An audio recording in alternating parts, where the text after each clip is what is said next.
This is a special series called Mistranslations of the Bible. It is also a remake video with added information about the number one mistranslated word. It is the name of the Almighty Elohim. His name is Yahuah. Yahuah was mistranslated almost 7,000 times as the Lord. The Lord is a title and not a name. If the most important word of the Bible was mistranslated almost 7,000 times, how well do you think other words will fare? This is why it is imperative for you, if you are a serious Bible student, to study Manakahthey, the language that originated Hebrew, because this is the language that holds the meaning of the very words that you're trying to learn. It is the language of Noah and his 3 sons.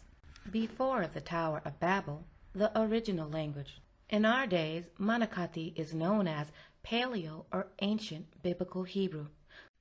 To learn more about Manakahthey before watching this video, click on the video link above. Manakahthey utilizes what is called Paleo-Hebrew symbols, but the symbols are not Hebrew, but Manakahthey. Manakahthey means from hand signs. I proved this in my video, I Am 𝐼. Manakahthey is the language before the Tower of Babel. Babal means backward tongue. Backward tongue communicates confusion in speech. There is plenty evidence that Manakahthey was present and utilized among all the nations during the times of Abraham. It was the universal language of all people. You can read this evidence in my book titled The Origins of Language. Look for the free YouTube video that will be coming out shortly. But for now, you can download the Kindle or buy the book for only $4.95. Just visit primitivesignlanguage.com/shop. The meaning of Yahuah can be seen by knowing the hand signs and symbolic meaning of his name read in Manakahthey, which I am going to review in this very video. Yahuah's name is symbolic.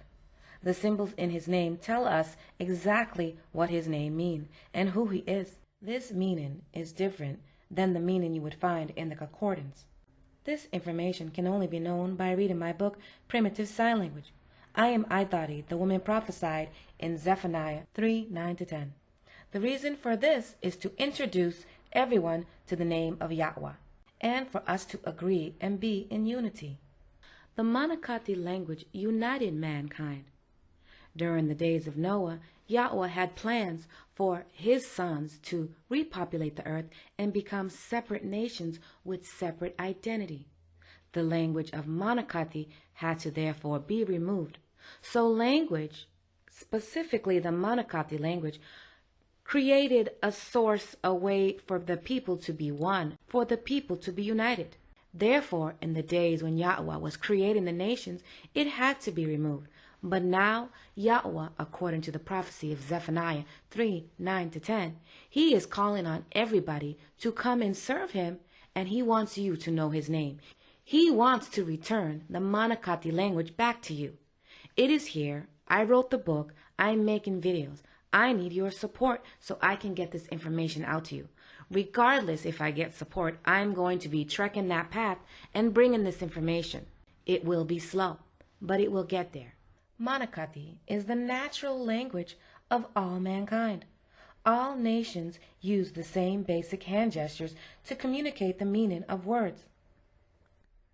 Hand signs like stop, or come here, or be quiet, or go, etc. I did not visually show you these hand signs, but as I mentioned it to you, I am sure you know which hand signs I am referencing, because this is the natural human communication. Manakahthey is easy for you to understand because it is engraved in our DNA. You were born to know this information.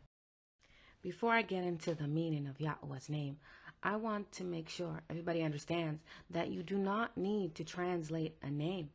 If my name is Rebecca, okay, you don't need to translate that into Chinese, into another name, because if you do, you're changing my identity. This is the same with everybody's name in the scriptures. Nobody's name needs to be translated. Now, I can tell you what somebody's name means in another language. I can define it, but no need to translate it. In Manakahthey, Moses' name is Mashah. Why are you calling him Moses? You're calling him Moses because it was translated as such, and you yourself don't speak Manakahthey. Abraham in Manakahthey is Abraham. That's very close. While this video is dedicated to explaining the mistranslation of Yahuah's name, most names in the Bible are mistranslated. Let's look at the Manakahthey name of Yahuah and let me reveal him to you. The first letter in Yahuah's name is the Yid letter. This letter is called Yad in modern Hebrew, but they mispronounce it because this letter actually has an E vowel sound. The Yid symbol has a E sound. That's why in the end of a word you hear an E sound. So the meaning of the Yid symbol, actually, there's many meanings. When it occurs in the beginning of a word, it means he, but it also means possession. The symbol is actually a hand gesture, and the hand gesture is actually of a hand. Okay, and I know when you look at the symbol, you're wondering, that don't look like a hand, but it's what the hand is doing that's important. The hand is holding on to something. The hand is showing a sign of ownership. Okay, this symbol is about carrying, and it's about owning. So while in the beginning of a word it does mean he, Yah is the owner of everything. He created everything, and so it's very fitting that the first letter has the meaning of he, but it also has the meaning of owner. Let's go into the second letter. The second letter is the Abal symbol. The Abal symbol means air, it means breath, it means spirit, and it has many other attributes which I wrote in my book. But the meaning for Yahuah's name is spirit. So he's the owner of spirit. He's the owner of breath. And that's one of the main meanings of Yah. The first two letters, and he also carries. So Yah carries life. Another meaning for the Abal symbol is life. Okay, the Abal symbol carries all these meanings. I explain it in my book. So Yah is the owner of everything. Okay, and so he owns the breath, he owns life, and he owns the spirits. So Yah means the owner of breath and life and spirit. That's huge. That is huge. Did any of you guys know that until today? That Yah means the owner of breath and life and spirit? And it also means he, and he is breath and he is spirit. It has many meanings, these two letters together. It's a powerful meaning. The next letter is the U letter. This U letter actually means hook, okay? And so the U letter, when used in the beginning of a word, means and. The whole purpose of and is to connect sentences, is to connect words, it's to put things together. So in Yahuah's name, he connects life. He gives life to people. So he's the connection for breath. He's the one who gives the breath. He gave Adam the breath of life, okay? So his name ends with the Abal symbol again because he is connecting people with breath and with life, okay? So he's the owner of breath and spirit, and then he connects people with breath and spirit. Does that make sense? He said what he wanted to be called, and that name is Yahuah. This happened in Exodus 3. Before this time, no one even knew his name. Even Abraham. He didn't know Yahuah's name. He called him Al-Shaddai. And so I do define the meaning of Al-Shaddai in my book. Up until this time, no one knew his name. Now I will read Exodus 3. This is the very chapter where some people assume his name is Ahayah. Exodus 3:13-15. And Mashah said unto Elohim, Behold, when I come unto the children of Yisrael, and shall say unto them, Allah of your fathers hath sent me unto you, and they shall say unto me, What is his name? What shall I say unto them? And Elohim said unto Mashah, I am the Yah. And he said, Thus shalt thou say unto the children of Yisrael, I am the Yah hath sent me unto you.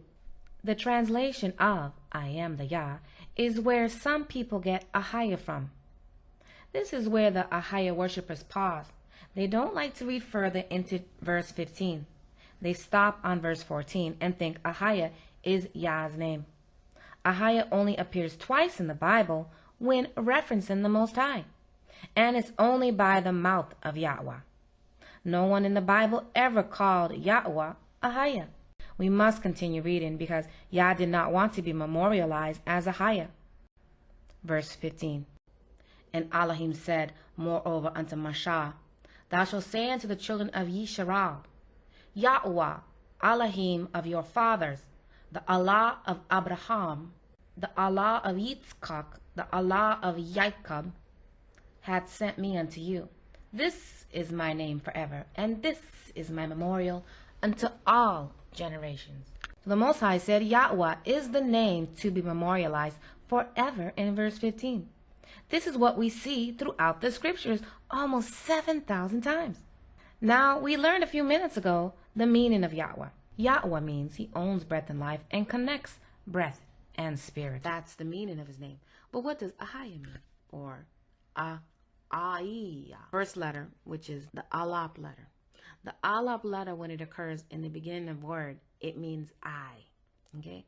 When you say Ahayah, you're saying you are the Yah. Every time you say Ahayah and you think you're praying to Yah, you're calling yourself Yah. You are doing something criminal. You should not be saying Ahayah. Okay? You should not be calling yourself the Yah. Okay? And the Abal symbol means Da, and when it occurs as a prefix, and this is how it's used. He didn't tell you to do that. If Ahayah was the correct meaning of his name, and Yah actually wanted you to call him that, why did the Israelites almost 7,000 times translate his name as Yahuah? Now, when you follow your heart and you don't want to read verse 15, you're going to call him Ahayah. You're like in a cult. It seems like people who are believing that his name is Ahayah, they're like stuck in their ways. Like you could show them this, and some of them just don't want to listen. They don't want to be told that the Alap letter means I when it occurs in the beginning of a word. They don't want to be told that. They don't want to be told that they're calling themselves the Yah. They're saying they are the Yah. They don't want to be told that. You need to wake up and stop ignoring Manakahthey. People who ignore are ignorant. As soon as you stop ignoring, you stop being ignorant. When you're ignorant, you make yourself susceptible to be deceived. We simply can't allow ourselves to be translated into a lie after a lie after a lie. We are not called to serve a lie. We are called to serve the Allah of Abraham, the Allah of Jacob. Yah has returned the Manakahthey language and all its symbolic meanings and hand signs. You can now know the original scriptures more than the translators. Where is your motivation? I can't force you to study. All I can do is make my book available, show you the hand signs. The book explains everything. It's a fun, animated language. The symbols each stand for many attributes, all related specifically to their name and hand sign.